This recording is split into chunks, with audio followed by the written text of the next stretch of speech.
I knew I wanted to make something that I wanted to listen to, and like I feel like I keep going like the older I get, the more I go back to like the songs that I grew up with, like as a kid. You know what I mean? Like which I think we kind of call it yacht rock now, but at that time it was just like the popular, Right.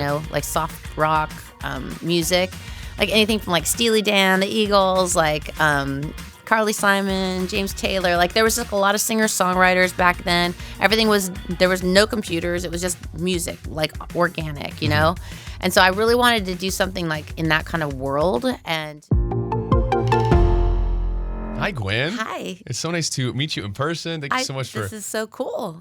Hey, happy belated birthday. Thank you. It was a big birthday, and it's interesting because we were talking about time right before we turned on the actual recording button. But like it's really crazy because like a year ago I had a show in Hawaii on my birthday, and I went on my own and I like spiraled into this like place. I was like, everybody needs to have a birthday, I think, like a celebration. And I ended up writing this song called Swallow My Tears, which is on the new record. Yeah. So I got something good out of it. But this birthday, I was like, okay, no, we got to do something. And so Blake took us, it was like six of us, and we went to Colorado to like a cabin.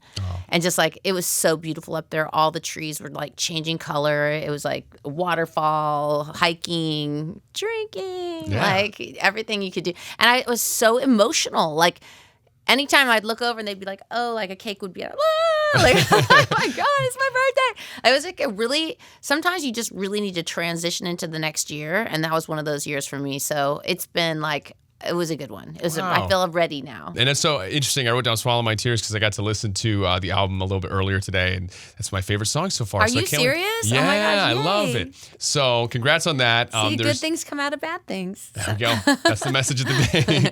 Absolutely. For Bouquet, it's coming out November 15th. How are you feeling as a whole? I feel so grateful. Like it was one of those, like again, like you can't, all I can do is look back at all of the whole career and be like, wow, how did that happen? Like none of it makes any sense at all, let alone to have a new record now. Like I was feeling like I needed to, like we were talking about 2020, and I'm like, I really want to start writing again, but I also feel like I have like so many things going on. I'm a mom, you know, like I have all these. I felt guilty to even go to the studio and try to write music because a lot of times you go and nothing happens too.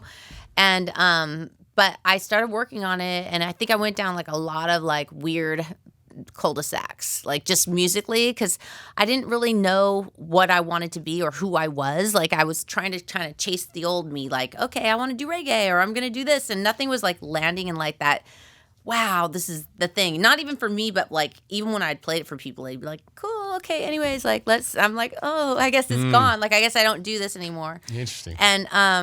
And then finally, like I think it really just comes down to like, you have to like, you as the person doing it, I want it to always be real and truthful and honest, and I just had to find that real honest place. And also the people that I actually end up writing the songs with, like finding the right chemistry, the right everything to make it all come together. And once I wrote Purple Irises, which I know I was in here when that came out, everything just is going by so quickly. But that was like finally like, okay, I landed in the spot. And then the record kind of happened pretty quick after that. But I was just telling the story about my birthday, and that was a year ago when I wrote that. So time just flies. Yeah. I can't believe it. But to have like this record that feels like so therapeutic to like share it, and like the fact that you heard it, like it's like, oh my gosh, that's even more healing. Like it's like you have to confess your life, like to heal. You know what I'm saying? Totally. So it's been really awesome. That's amazing. So far. And it's so interesting how I love the phrase cul-de-sacs of music. I've never heard that before. How would you describe this sound then, since it's like different than what you've done before? Well, I think it was like, I knew I wanted to make something that I wanted to listen to. And like, I feel like I keep going, like the older I get, the more I go back to like the songs that I grew up with, like as a kid, you know what I mean? Like which I think we kind of call it yacht rock now, but at that time it was just like the popular, you know, like soft rock music, like anything from like Steely Dan, the Eagles, like Carly Simon, James Taylor. Like there was like a lot of singer-songwriters back then. There was no computers. It was just music, like organic, you know? And so I really wanted to do something like in that kind of world. And I got to work with this producer called Scott Hendricks, who's actually a country producer, which I knew through Blake, but he's like this eccentric, amazing, gifted, like, I mean, I'm like a huge fan of him. Like, he's just so incredible at what he does. He's a legend. He was just retiring from his job he'd been at forever. And so I wasn't able to work with him until that happened. And so it just all lined up exactly. Like 4 days after he retired, we were in the studio and we cut all the songs with live music. It was just amazing. It was spiritual. It was, so that's what the record is. It's kind of like a bouquet of all these songs that are like a collection and really edited down to like me kind of right now and like what I've been going through to get like healing to this point in my life, I guess. When it comes to being on your own project, was the creative process different from like setting the time up to record it with him, like compared to Nobody But You? How did it go working with him on your project? It was like really spontaneous because I had that song for a while and he kept kind of like, hey, don't put that out yet. And then, I don't know, I kind of like got this feeling like he wanted, because it wasn't a duet. It was just a song I wrote about him. Yeah. And he was planting the seeds. I felt like, calling dibs on it a little bit. I was like, hey, do you want to be on this? Like, I wouldn't dare ask him because everybody wants him on their song. But he was kind of like open to it. I was like, I can rewrite it. Like, I can write da-da-da, whatever. And then I was down in the studio. And I was talking to Jay Cash, who ended up helping me get this whole project together. And I was saying, how cool would it be if we did the duet? And he's like, yeah. I was like, you know what? I'm going to text him like right now. And like in a half hour, he was over and we just like tried it on. And even then I wasn't sure if it was working. But and then when we ended up recutting it with Scott, like it kind of all came together because it's like his world and my world coming together. Yeah, and it was able to combine them pretty well. It's just so fun, like as a life thing to do that with him because outside of just him being my best friend, my husband, all of it, he's just such an amazing, gifted singer and person, like just to be able to, an artist. So it's just like, why not? Show it I love off, it. You know? I feel so proud of it. That's awesome. Well, it's great you're back with new music. Obviously, we saw you on Kimmel the other day and Coachella last year. But when it comes to performing, is it in your mind? Like, what are your plans for getting out on the road? Anything come to mind? You know what? I've been doing a lot of festivals, Yeah. which is really fun. I get hired for do some like kind of private shows too. I'm pretty busy. Like it's kind of like too busy, but Yeah. and I'm always like, I never want to do a show. Like I'm always like, it's because it feels like if someone said, okay, we're going to do a marathon now, let's go. Like physically like, you know? Yeah. And then once I get up there, I'm like, oh, I know how to do this. And it's like, I'm in it in the moment. Then when it's over, I'm like, whew. Oh, wow. I don't want to do that for a minute. But no, Coachella was incredible. The festivals I've been playing have been absolutely amazing. And I think it's just really, I love doing the festivals because you're there with other artists too. Oh, yeah. So it's like that energy and you get to like play for people that probably maybe didn't come for you, which I love that too. I love trying to prove myself. Yeah, like, yeah. If I can impress them, then I'm like, I'm going to get you. You're going to like me by the end of this. Yep, absolutely. And to get to obviously collab with No Doubt again, and Olivia Rodrigo at Coachella is so cool. I love that relationship. And when you look at her, do you see a little bit of yourself and like how different it is, like coming up in the music industry compared to when you did? It is so different. I mean, even like I can remember the industry, meaning like even when I say that word, it's just weird because I was so naive. I didn't know it was an industry. Like I was just like, like I'm gonna find my thrift store clothes and like here's my song I wrote about my life that no one's gonna hear, you know. And I think that with Olivia, like I got to meet her on the carpet, like on the Met Ball. Like we were in the like line to go on the red carpet or whatever. And I was by myself and she was by herself. And we were like started talking and she's just was so cool and just normal and easy to talk to. And I really respect her because when I heard that Driver's License is the name of the song, I was like, God, who wrote this? Like, this is actually like an amazing, amazing song. Like, I got to check this girl out. And what I see in her is just like a really talented songwriter that just is able to be able to like say what she feels in music. And I just think it's just very cool and inspiring, even for me to hear, you know, it doesn't matter. Like, again, like, collaboration for me has always been where I feel like I shine the most, like, especially as a songwriter. And credit where credit's due, because when I went in the studio, I wrote these songs with like a group of amazing songwriters, and it's finding that zone where you feel like you have that chemistry with people. And two of the girls that I wrote with on this record are like young girls that like, oh my God, my mom used to listen to No Doubt. Like, you know what I mean? Like, and so like for me, it was just so inspiring for me, you know, to see these girls and try to think back to like what I was like at that age. And like they were, you know, I worked with this girl called Nico, and she's an artist, and I wrote Purple Irises with her. I wrote this song called Marigolds with her. And she just was so cool about letting me have space in the room to be me, but also she brought like lines and she brought like melodies, and she was so confident, but yet, I don't know. It's just interesting, you know. And then this other girl, Madison Love, I love you guys.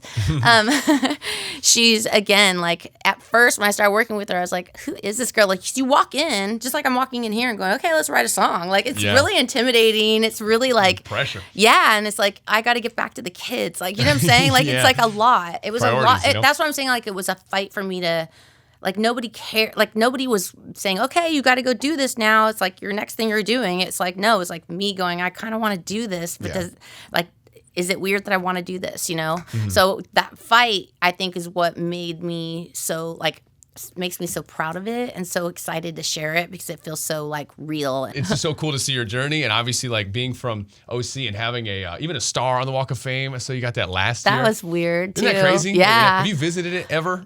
Not yet. No, not yet. But I remember driving up in the Nissan Sentra with like the band crammed in to like go get some studio time to like haul everything upstairs to go do some music. We had no idea what we were doing, you know, and it was right there. Like those stars were like at the bottom of where that studio was. Would have guessed. So, amazing. Crazy. So Blake's chilling. Obviously, you're back on The Voice for another season. What is like your advice when it comes into a program like that where it's so hectic and it's so pressurized? It feels like. What do you try to instill when it comes to your team?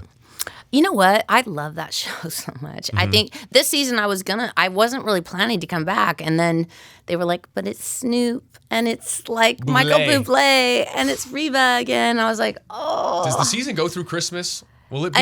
Yeah, right now it's just airing everything that we like. I know everything that's gonna happen. I was there, and then we go back live in December, but it's really short. It's only like 2 weeks. The lives this time, and it was just like this season has just been so full of love. Like Michael Bublé is just like the sweetest. We have to get separated. Like we're talking. They're like, okay, get to set. Like stop talking. We can't stop talking. Like, and I knew he was going to be great because Blake is friends with him, and he'd always all these years. I mean, I have known Blake now 9 years, and all that time I love Michael. Da da da. So I wasn't worried about that. But Snoop, I was worried about myself because I'm such a fan that I was like, what are you going to be like? Like this is going to be like, oh my God, Snoop Dogg. Oh, you know, like how can I be myself? Like how am I going to be normal? Like, and I'd met him before and stuff, but like to really like be on set like that it's a whole thing. But he is so awesome. Gosh. I mean, he is so Snoop. You would not believe it. Like he's literally he calls it the green room before he comes out. We know what that is. Absolutely. I saw him in Paris for the Olympics. I was doing some work out there, and he was the same vibe. Yeah, he's so fun. He can't get away from himself. He's got the best jobs ever. Yes. He's just doing side quests. He makes everyone happy. He's just like a happy guy. Such an icon. Well, I can't wait for those Christmas shows because that means you guys have to do some kind of Christmas song like, you know, with Bublé and oh my Snoop, God, that's right. You know? Yeah. So, that's you guys gonna be do fun. the collab, it's going to be crazy. What other you got Halloween at the end of this month? Are you a big Halloween person? I am a Halloween person. It's interesting because everybody was asking me like, oh, is this a country record? Because I wore a cowboy hat on the cover. But it's a long story. But anyways, one of the when me and Blake first got together, it was Halloween. So like we went out and I dressed up like a country girl. Like I was like my sealed the fake, deal. like I don't know, Knott's Berry Farm version of a country girl with like a square dancing outfit. Right. And so in the song Marigolds, there's a line that says dressed up like a country girl and knew you'd approve. And it's like basically a nod to that because I definitely did go country when it comes to Blake, but not musically. But it's funny. I just grabbed this hat because it was like, I don't know. I was doing the shoot and I was like, oh, Lizzie, my assistant. I was like, when you go back to the house, grab that hat it was his manager's wife gave me this cowboy hat like years ago. And I never wore it. It's this beautiful hat. I was like, I might want to throw it on. And it ended up being like the cover of the record. So Well, there you go. it's a long story. A cowboy I again gave you this guys year. a really short version. No, I appreciate it. Well, have a great Halloween. Obviously, it's still your birthday month, so you got to keep enjoying that. Yeah. Keep enjoying every day. I'm glad you have that awareness now that you should be celebrated every year. Aw, you're sweet. Yeah. Thank you. Thanks for having me and thanks for playing the music. Of course. Is there anything I missed? Anything else you want to let your fans know before we I just wrap? want to, well, gosh, I have an opportunity to talk to them. I just want to say thank you. Oh my gosh, it's such an inspiration. You know what I'm saying? It's like it's like anything else that you can't really see, like love, hope, faith. Like there's these things that we know what they are, and that's like them. Like I know they're there and rooting for me, and I feel that energy and that love, and it's such an inspiration for me to want to do new music, and share it with them. I can't wait. I just want this record, like, I want people to feel how it made me feel, because it's like such a healing, like, I don't know. It's just, it's such an amazing, when you find that record that you're like, I want to listen to this over, it just makes you feel good. Yeah, it's one of those ones. of course. Well, it Straight was from for the me so far, but I've already had it for a long time. Yeah. Excited you guys have it. Shout out to you. And thank you, Gwen, so much Thank again you for stopping by. Thanks for having me.